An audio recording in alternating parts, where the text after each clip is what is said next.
episode. Gas Network presents sports for the culture. I'm here with the family. Price, XXV, Double I, Rome, D-Melo, Gruff Lion, T-Boogie, man. to the greatest sports show on the planet, La Familia. Hope y'all ready for a ride. Can't wait to hear what you guys got to say.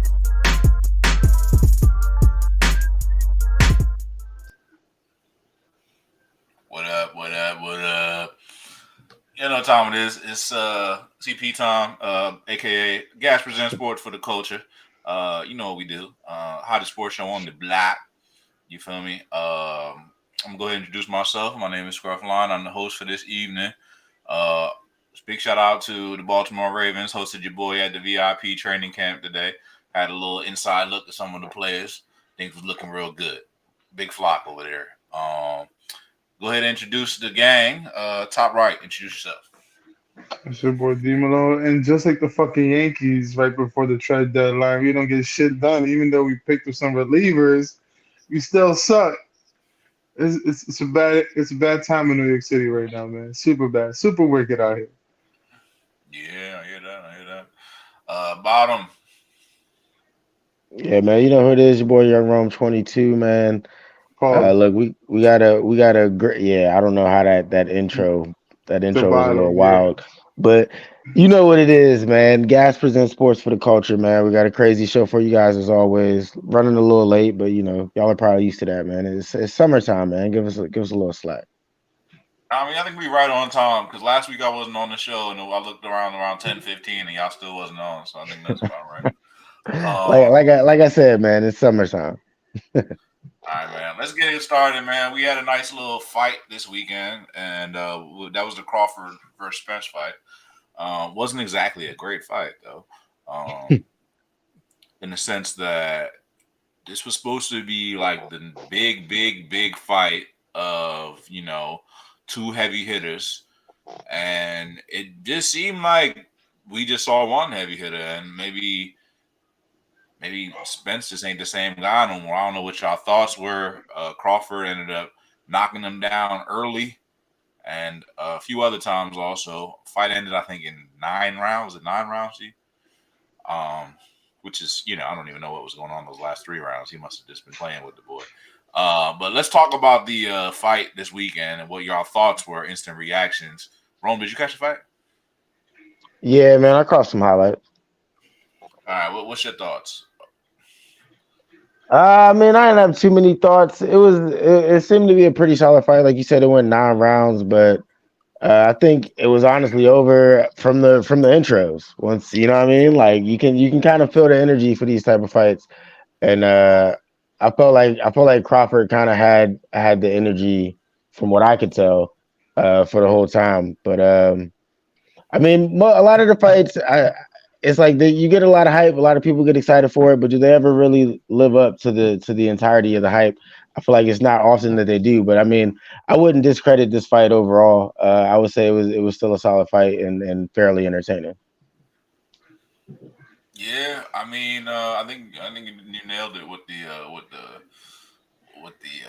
intro. I agree. I was like, man, I see Eminem coming out. I said, oh shit, he won. Yeah, it was kind of a wrap, you know. It was the energy though. It was the energy for me though, like across the board, not just the way that Crawford came out. When I seen them coming into the stadium, I was like, Crawford looks very serious. Like, you know, he looked like he about to come fight. You know, like that's the way I would expect somebody to come to a fight. But Spence, I don't know, man. It just seemed like he was pulling up to the movies or something. Like, I don't know. He just seemed real regular. You know what I'm saying? G, man, you know, you're you know, pretty heavy in the boxing world, and I'm sure you have an opinion about this fight. You got to sit next to me and watch it. What was your immediate thoughts? And now that you had some time to digest, what are your thoughts on the Crawford versus Spence fight? Just if reviewing the fight back, I just want to say that Crawford took the match halfway through the 3rd round and just cemented the rest of the fight come the 4th from there on out. Just by those 3 knockouts and the way that Spence never showed the power to hurt Crawford. Even though Spence threw more punches, Crawford just ate all his blows for whatever reason. Pause. Like Crawford just absorbed the hits. Nothing phased him throughout the fight. Whenever Spence had tried to get the momentum, like you could just see it in Crawford's face. Like it was Spence did not do enough to hurt him. Spence did not have the power against Crawford. But we'll see though. Now that they're talking about the rematch clause and them going up in weight, I think they're both trying to go to the 154. So let's see how that goes. Let's see if Spence can gain some power just by going up in weight, and let's see Yeah. if Crawford can hold on to that speed that he has, being a Yeah, little lighter. let's talk about that. There was a clause for a rematch. You mentioned the change of the weight. Um, what are y'all thoughts on the rematch? Because to be honest, based on what I saw in that fight, I would not recommend for Spence to have a rematch. That's just me. I don't think it would be wise. I would add to the fact that Spence had a number of car accidents over the last couple years, and some injuries to his jaw and a number of other things. And he doesn't seem like the same fighter. If I'm being completely honest. Um, I don't know if it's in his best interest to take that fight. I don't care how much money they pay him. He might end up looking like Apollo Creed in that joint. Um, Jesus. Yeah, I but mean, I feel you. I feel you on where you're coming from with that, Scruff. G, you said they might change weight classes though. Yeah, so they're So, both yeah, it talking has about to. going up another up a weight just and for who the do you fact think that who would that cause favor? It would favor Crawford. I think it'll So, favor Spence because Spence had trouble trying to because Spence talked about this during his training camp where like keeping that weight at a certain level is a little harder, you know. Some of these guys go through they don't hydrate as fast enough. They're really not hydrating just to keep the water down. So that could be an issue. I mean, even for Spence, it's just like does he gain power by gaining weight? well, It'll look like he this might, is but this was my thing. If it doesn't benefit Spence more than Crawford, then Spence is going out there to fight for a payday. And in the sport of boxing, that's one sport where you should not chase the payday, so to speak. You know what I'm saying? Like when it's time to hang it up or bow out of something, a professional fight is one of the things you should strongly consider. What is it? Just bowing out gracefully, so to speak. I, So if I, I if going up a weight isn't going to benefit Spence, I don't think it's in his best interest to have a rematch at all. I don't I think it's mean, going to benefit him because, like, yo, he's not really a, you know, pause. He's not like a thick guy, bro. He's a slim guy. You know what I'm saying? So I don't know if adding weight's going to make it better for him. It might just give him a little bit more padding when he gets his ass whooped again. Yeah, I not tend to so agree. much because I don't know if adding weight we talking is about going to more benefit muscles. him. Talking about being able, and then you also talking about when guys go up, can they have the same movement of body when they're throwing that punch? Some fighters adapt quicker than others. You know, some guys slow down. Some guys don't have that punching power no more. Even if you go up in weight, depending how your body Well, gets used to I'll it. say this: if he better be sure that whatever they do, it benefits him in some type of way. Because to go into a fight again after you just lost, thinking that you're going to do anything similar to that is foolish. So I don't know, man. Yeah, 'Cause I don't think Spence should retire from the sport of boxing because I don't still besides besides Crawford, there's really nobody else in that division that could hurt him. I heard about this kid named Buddy, Bobby from Philly, but even he's not all that. Like I just start hearing about him. I'm not too impressed about his opponents. So like Crawford, Spence could still box. It just he met the new top dog basically, and that's Crawford. Crawford's gonna run that division. Even Crawford Yeah, talked about going up in weight. yeah. I don't know. It wasn't pretty. Let's see how things play out between them, though. I don't know. I personally, I don't want to see them fight again because I don't think it's going to end well for the boy. I've seen everything I needed to see, you know. But This is where we get a trilogy, guys. Man, this is what boxing's about. Come on now.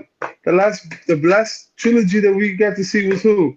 Besides Triple G and Carnelo, that's literally our last trilogy. And the we prior to seen that we one, nah, we seen Wilder and Fury, oh, Infuriate, that's another trilogy. You see, but that's and a what That and what was heavyweight. and, that was and that was a good one. And what that happened was in a that good last one. fight? Your boy got waxed. Yeah, he You did. know what I'm saying? But even though we still came to watch them, so there's nothing wrong with that. And that's what I'm trying to say. Is if we could get a trilogy out of these two, why not? I'm more about the competitive spirit. This Nah, I this is wouldn't what be mad at sports that though. about. This is what If sports if about. This is where you if get your Spence name gets written in him the in the history book. rematch, if Spence gets him in the rematch, that's definitely a win for boxing for sure. You know, Because that would be a story, and then that third fight would be crazy. you go from getting your ass handed to you dramatically, you come back for revenge, you win that one, and then the third one's up to whoever's the better man that night. Yeah, we're gonna see. All right, let's switch topics, man. Let's switch gears a little bit. Speaking of who's the best man, let's talk about quarterbacks. Who is the best dynasty quarterback between the rookies this year, man? We just had a rookie draft in our dynasty league. Um, you know, I had the fourth pick. I was sitting there looking at, hey, Anthony Richardson went third, so I didn't really have to choose, but it was between Anthony Richardson and Bryce Young for me. And I had a real question in my head of like, who would I rather have as my dynasty quarterback? Now, ultimately, Anthony Richardson went before him. Um, so I picked Bryce Young naturally. But if they were both on the board, I think I still would have had a really hard time choosing, bro, because both are great Right, quarterbacks. Anthony Richardson went before Bryce Young. Who's the bum who did that? He's not a bum. He just you have to understand that this is fantasy football, and Anthony Richardson is one of the most electrifying athletes to come out at the quarterback Says position. Meaning, who? says all the scouts, bro. So What bullshit? basically, All right, man. This is why I hate you. I hate scouts because Anthony Richardson didn't get drafted to the third round. Am I wrong? He wasn't even a first round pick. he went third overall. Anthony Richardson? Yeah, Wait, who the fuck? He went to the Titans, right? Anthony Richardson's the quarterback from Florida. You might be disqualified from this conversation. Yeah, I think I might be. Wait, I sure this guy got picked up by the Titans. No. That's Will Nah, that's Levis. Will. Yeah, that's Will Levis. So wait, he went to the Colts? Anthony Yeah. Richardson. Anthony Oh my Richardson's God, the man. the athletic quarterback from Florida, the one that they said was like Geno Smith and Lamar Jackson. I can't wait Oh, till that shit not blows up Geno on Smith. people's face. Cam Newton. Yeah, He I was said gonna Geno say. Smith. I definitely can't wait for this to blow up in these people's faces. Man, I'm going for Bryce Young, man. Come on, man. The more proven quarterback. He came out of Bama. Come on now. He's gonna play in the weakest division. Well, you He'll thinking be about it alright. from I know you don't play fantasy football no more, G, but you thinking about it from a quarterback standpoint. And while if we thinking about it strictly on who's going to be the best quarterback in the NFL, I agree that it probably will be Bryce Young. But the For a question long is, shot.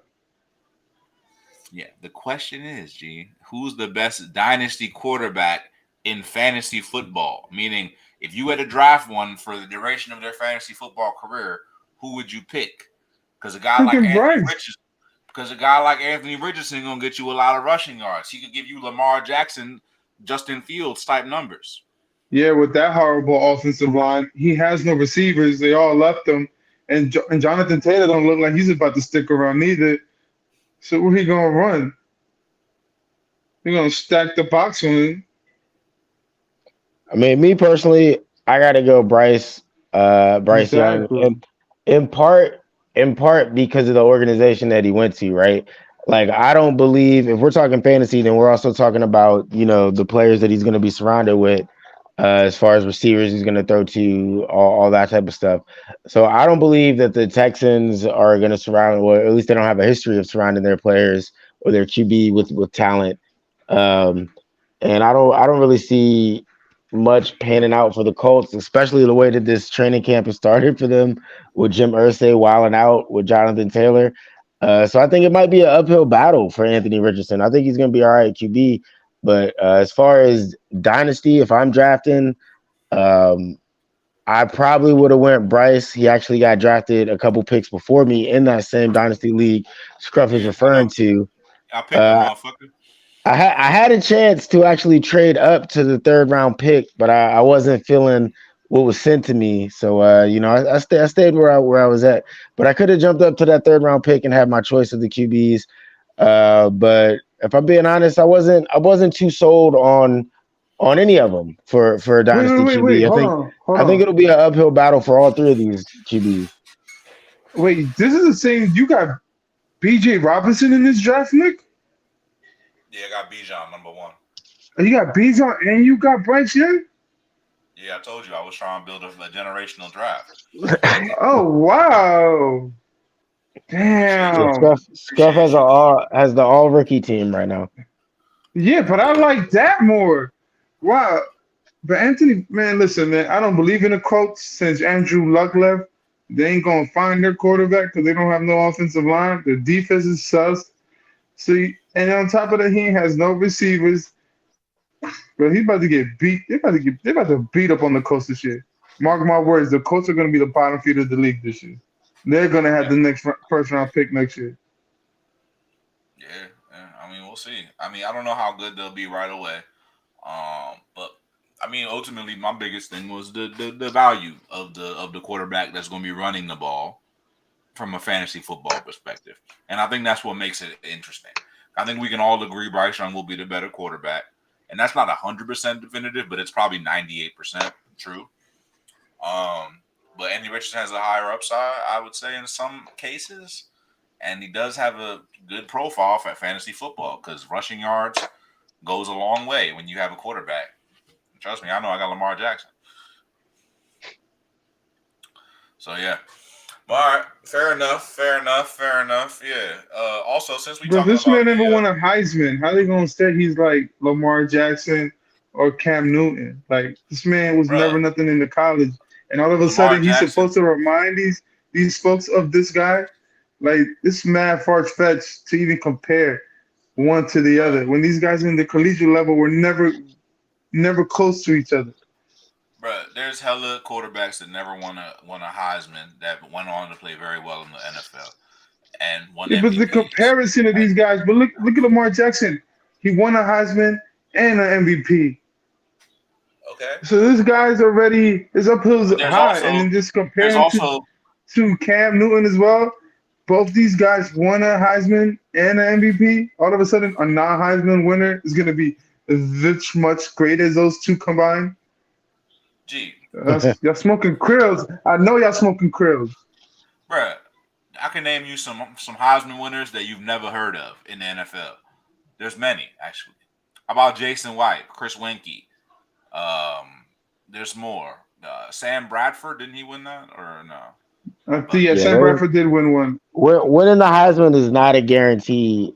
Doesn't guarantee you shit in the NFL, to be honest. But my thing It is, really these two don't. guys are proven players that won a Heisman and went on to win MVPs for the league, right? All of a I sudden, this got another guy one. that was Johnny never a top Manziel. tier 10 quarterback in the collegiate level, all of a sudden he's supposed to be compared to these two phenomenal players and be Marcus better than them Mariota. both. Come on now. Robert Griffin. Now, Robert Troy Griffin don't Smith. count. The Redskins Matt destroyed his career. They cursed Matt him. Leinart. Oh yeah, great Nah, quarterbacks, G. I feel what you're saying. I feel what you're saying. But I don't think that that's going to be the reason that this guy doesn't succeed. Though I think ultimately it'll be the fact that it's a poor organization. Mm. All right, let's keep it pushing. switch gears to It's the gonna be running a back bum. position. I mean, we just talked about it. Bijan Robinson was the consensus number one pick, I believe, in this rookie class. I believe he's the best rookie running back. I don't know if anyone else is coming close. We'll go around the horn real quick and see if any of y'all think that anyone else is the best running back. If the answer is no, that's perfectly fine. But I I don't would say know. Uh-huh. besides Bijan Robinson, which running back would y'all say has the best chance to be an effective running back in the NFL? Rome, I'm gonna start with you. Which rookie running back? Rookie. Yeah, rookie. Oh man, that's actually a tough one. I mean, yeah, it's definitely going to be Bijan by a mile. But if we're taking him out of the equation, I mean, personally, I really like. I know this is going to sound biased, but I really like Christian Gonzalez for the Commanders. I think he's going to be. I think he's going to be a sneaky good one who ends up getting a lot of carries, dude. I'm trying to tell you. So you gotta follow me. I know you two aren't going to want to hear it, but I think You might have want Antonio. my cousin to go pick him some krills, cuz. That's what you went to Look, go do? we're Smoking on mad talking krills too? we're talking dynasty running back. So follow me here. Antonio Gibson's in his last year, right? We got a new offensive coordinator in Eric Bieniemy. He's gonna want his guys. Antonio Gibson's gonna be on his way out. Gonzalez is already getting a large amount of carries this training camp. I think if you're looking at a dynasty running back, he's a great running back to put on your taxi squad and potentially use down the line. So I mean that's my take on dynasty running back. You know what the problem is with you Commanders fans? And like all of y'all people in this area, and that's right, I said it. You people, you heard me. Y'all motherfuckers just be y'all be putting too much stock in the training camp shit. Like every year I see this happen, and I've been in this league with these guys for a minute too. And this ain't even just you, wrong. It's like Bryce's uncle and all them boys. They Duh. always going for the next. Oh yeah, who's the next sleeper running back for the Commanders for the Redskins? Oh yeah, I seen them get extra carries in practice. Oh my god, you know what I'm saying? Like who is it this year? Who is it this year? Who is it this year? Last year it was Brian Robinson. Mr. 50 Cent Curtis Jackson of running backs, right? Take and he eight ended bullets up and and he ended keep up being the starting keep running back. okay. Starting running back for y'all. That Like, doesn't what? mean that doesn't mean much. That doesn't make him that good. But He's about to get. He's we about, beat you guys with a running game. We beat your squad with nothing but a running game. okay. How did that work out for you ultimately? Hey, it was good enough to beat the Eagles on prime time. So I Okay. think all the people out there listening, you got to pay attention when me and Bryce talk running backs, and when we see these guys get extra carries, because we know what we're talking about. Unlike Scruff here, who is truly biased and will just pull Philly into something out of thin air. We're talking running backs, and I'm sure by the end of this, he's going to tell us how the 76ers are going to win the NBA Finals next year. So. Holy jeez. Man, come on No. now, man. What these Commander fans failed to tell you, America and the world, is that you should hold these guys for 2 weeks only throughout fantasy football season because they're gonna only give you guys two good games. Just tell these people, bro, what week to play these guys. Week 3 or week 8 or week 10 or week 17. Because besides those 2 weeks, that dude who you just mentioned is gonna be a bum in someone's bench for the whole entire year, just holding up an IR spot or just holding up a spot. Nah. You know what, Rome? If you would have said sleeper, this guy's a sleeper, I would have really let you rock with that. But you ain't gonna come in here and just say that this guy's the best running back prospect outside of Bijan Robinson. That's absurd. Because the correct answer for your information is Jameer Gibbs. And if There and if you you wanted go. and A if you wanted to Bama have running back. There's a nothing wrong really with having good a running Bama back, running back. a really good running back who's actually pretty good receiving back as well. I think the odds-on favorite would be Jameer Gibbs. If I had to put a number, put a flyer on somebody else, I put a flyer on Kendre Miller, for the Saints because he's backing up Alvin Kamara, and Alvin Kamara is probably going to potentially be facing a suspension. Still? And potentially, yeah.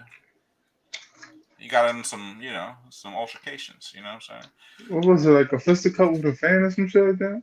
Something out in Vegas. Be careful out there.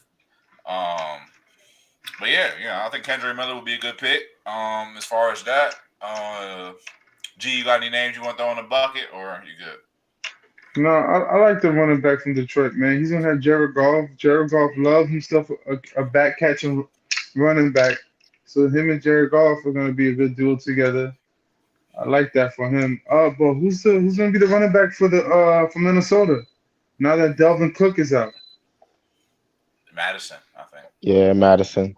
That bum. Jesus Christ. They need. I think they got a rookie. I don't know how good he is, but I'll keep an eye on him too because Madison's not really that good in my opinion. Not at all. Madison is gonna be like in the red zone. Even then, he doesn't do much. He's like a He's a backup bum. back. He's a backup of the backup. Yeah, I don't really see him being that good either. No, not at all. But will be another good back. I mean, ladies and gentlemen, if you're gonna stay back from a running back community, stay away from the Rams, from Minnesota until we figure that one out. I'll say even the Texans, because I don't even know. No, never mind. The Texans do got a back. Oh damn, will be They got another good running Damian back. Pierce. Yeah, he was legit last year. Yeah, he was legit. Uh, yeah.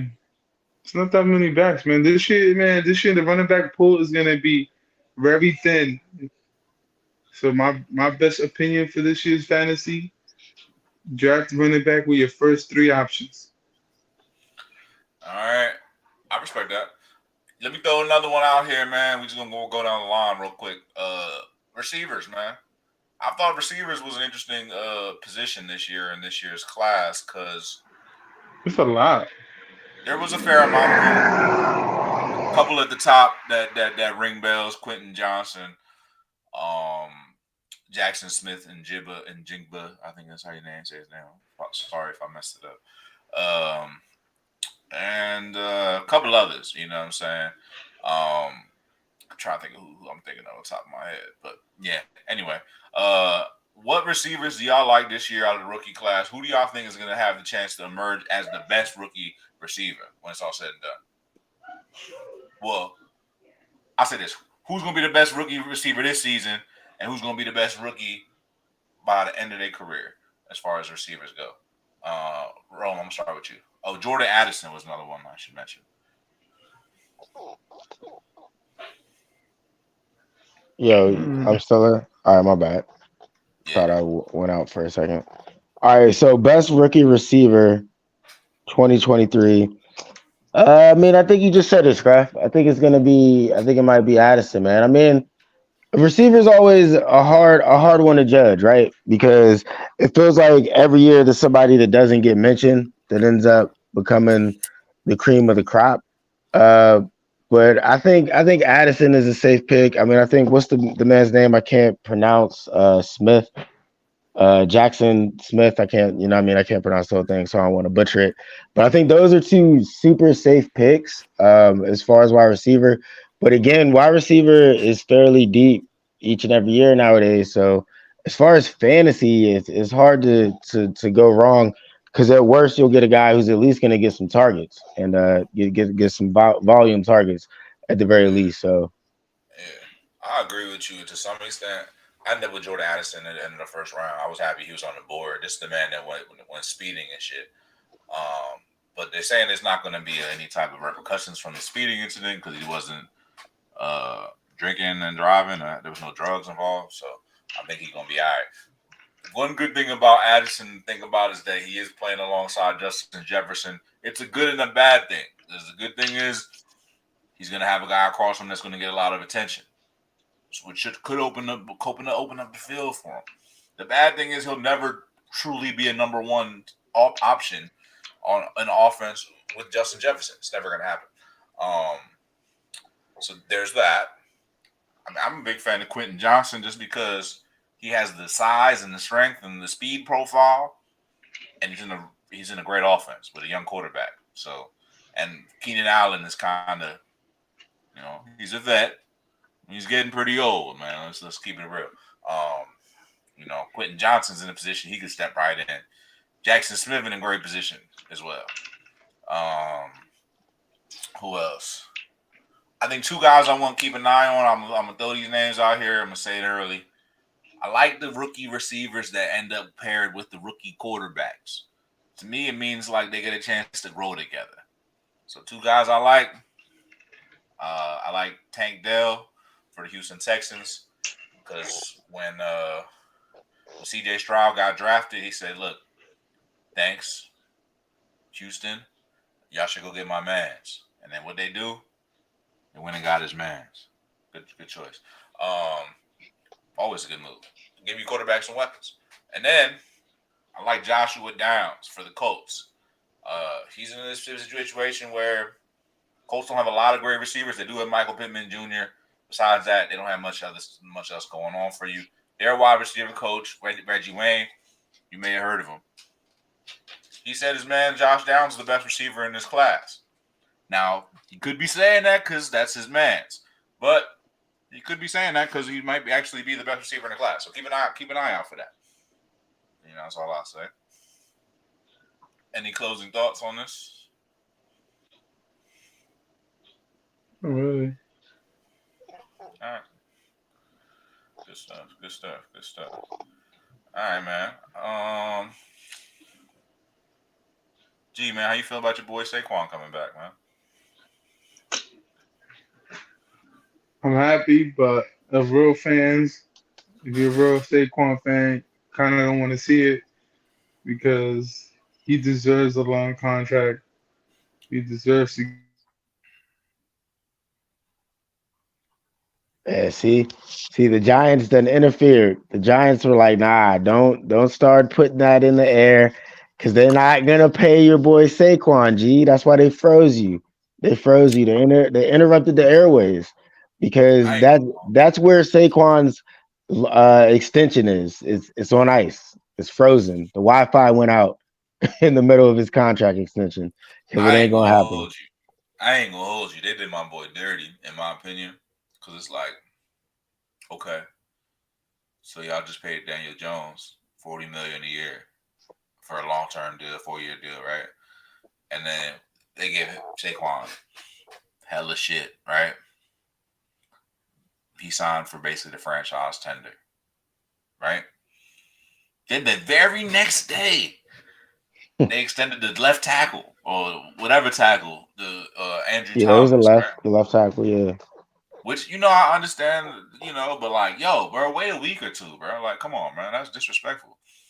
You know what I'm saying? It's like, we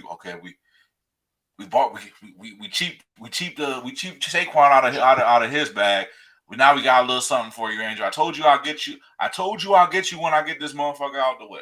It's basically what they did. what what Saquon signing that deal also tells me though? It tells me that whatever his ultimate number is, it can't be too crazy, right? Because if he's willing to sign that deal and play for that, he must not be asking to what I'm saying, like have some stupid unreasonable deal. So the fact that they can't come to a long-term deal to me reflects on the organization much more than it reflects on Saquon. Yeah, no, I agree. I mean, I don't know, man. I don't know. I really don't know. And I mean, it's a lot of that going around because you seen what happened with Jonathan Taylor. Now, your boy Jim Irsay going crazy. He basically they talking about doing something. I forget what the exact verbiage was. But they talking about doing something that basically would allow them to basically put him on the NFI non-football Yeah. injury list and basically make it so that he can't make any money this year. They basically strip him of his salary. Yeah, so for some reason it came Which out that feels he like it came to should be illegal. that Honestly, he it feels like it should be illegal. practice and said he had like back pain or something like that. So then they said they were going to put him on the NFI list. But then he came out and tweeted, I think sometime Yeah.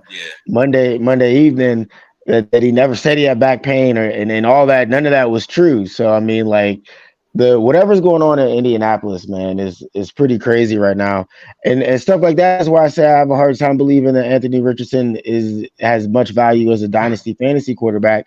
Because if we're looking at reality quarterbacking, he's already supposed to be the face of a franchise whose his rookie year is starting off with drama with their star running back and their owner going at it through contract negotiations through the media. So I mean, I think this is a flawed organization.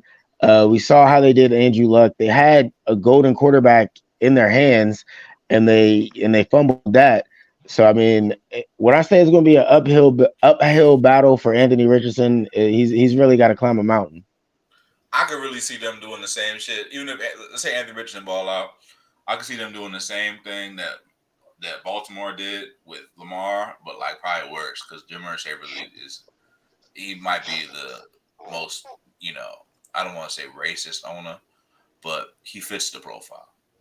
Well, I tweeted this out when after the Commander sale was final and Jim Irsay started wilding out. I said, "Is Irsay, now the NFL's least favorite owner?" I think the Browns owner is definitely up there in that conversation. But Irsay, with all these tweets and the way he's going about this Jonathan Taylor contract negotiation, he's definitely gunning for league's least favorite owner. Yeah, I mean, he's been coming out crazy, bro. Real plantation style, if you ask me. G, what's your thoughts about this Jonathan Taylor situation and what's been going on with running backs in the league? Is there any end in sight, bro? I feel like the players' union failed them completely in a league that it was once dominated by two positions at one point: your quarterback and your running back, or the face of your franchise. So now it's your quarterback, your receiver, or a defensive player, and then your running back comes in fourth place. And now the fact that the value of a running back, I mean, your running back comes in fourth place. Now the value of a running back is such in the red that the kicker is averaging more money than a regular running back is ridiculous to me. And then when it comes to Jonathan Taylor situation, I'm like, it's only a matter of time before the man just walks up out that joint. Yeah, Because I don't clearly, know, man. the owner's talking real filthy. Like, you keep that shit in house. Not talking about if he were to die and I were to die, the league keeps on moving on. Like we're like the smallest thing of a spectrum for the league. I'm like, but bro, this kid is a defining player. And he's what bring people to your stance. I get it. The shield is something, and his football is one thing, but like, who's really gonna want to pay high end price on tickets when you don't have a star to present a fan? I don't know. Nah, Anthony I mean, Richardson.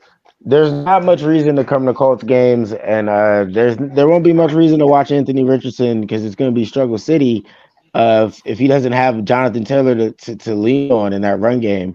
I mean that was the majority of the Colts offense the last few seasons, to be honest. So for them, it's not even just that he doesn't want to negotiate or redo the contract. It's the way that he's going about it, right?